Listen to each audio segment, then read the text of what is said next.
Next nine news में आपका बहुत बहुत स्वागत है। मैं हूं आपके साथ अबरारुल हक रहमानी।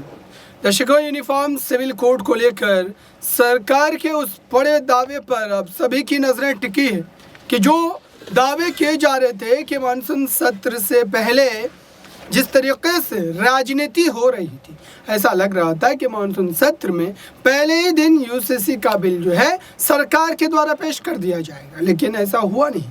अब इस मामले पर बड़ी जानकारी जो है दर्शकों वो ये है कि जो लॉ कमीशन बनाया गया था सरकार के द्वारा, उस लॉ कमीशन से all India Muslim personal law board के 11 सदस्यों की टीम ने मुलाकात की है और उस टीम में अध्यक्ष all India Muslim personal law board के मौलाना खालिद सैफुल्लाह रहमानी और साथ ही जो है उसमें नबीला जमील और कई ऐसे बड़े चेहरे शामिल हैं। और उनके द्वारा जब लॉ कमीशन के अध्यक्ष से मुलाकात करने के बाद जो पक्ष रखा गया वो पक्ष भी आप समझ लीजिए। दरअसल कहा यह गया कि इंडियन जो एक तरीके से मुस्लिम है वो मुस्लिम पर्सनल लॉ बोर्ड का पालन करते हैं और ये संविधान के तहत उन्हें जो है एक तरीके से आज़ादी दी गई। इस पर यह भी कहना था दर्शकों कि आने वाले समय पर जो सरकार बदलाव की नीयत रखती है, जो बदलाव की तरफ कदम बढ़ा रही है, दरअसल जो है मुस्लिम पर्सनल लॉ बोर्ड में बदलाव को एक्सेप्ट नहीं किया जाएगा क्योंकि वो नहीं किया जा सकता। इस ढंग से उन्होंने अपने पक्ष को रखा। अब सवाल ये है कि जिस ढंग से ये कहा जा रहा है कि देश में पूरे देश भर की अगर बात करें तो विविधता वाली ये एक तरीके से कई रियासतें हैं, वहाँ पर अलग अलग कल्चर्स हैं, अलग अलग रिचुअल्स हैं।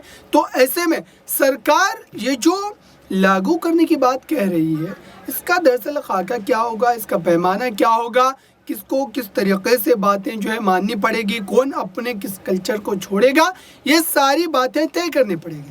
क्योंकि सरकार के एक नुमाइंदे ने शायद इस ढंग से बयानबाजी की थी जिसके बाद ये कहा जाने लगा कि आदिवासियों को इसमें छूट दी जाएगी, आदिवासियों को किसी तरीके की रियायत दी जाएगी और जिसके बाद ये कहा जाने लगा कि अगर सरकार ये करती है तो फिर ये किसी भी ढंग से जो है समान जो है नागरिक संहिता नहीं मानी जाएगी, क्योंकि इसमें ही सरकार की मंशा पर पहले शक को जताता है। जब ये बयान आया था, हालांकि इस बयान की पुष्टि नहीं हो पाई थी कि आदिवासियों को कोई छूट दी जाएगी क्योंकि उनके पूरी तरीके से कल्चर जो होते हैं वो अलग होते हैं। अब इस पूरे मामले पर all India Muslim personal law board के अध्यक्ष सहित 11 लोगों की टीम ने लॉ कमीशन से मुलाकात कर अपने पक्ष को रखा है।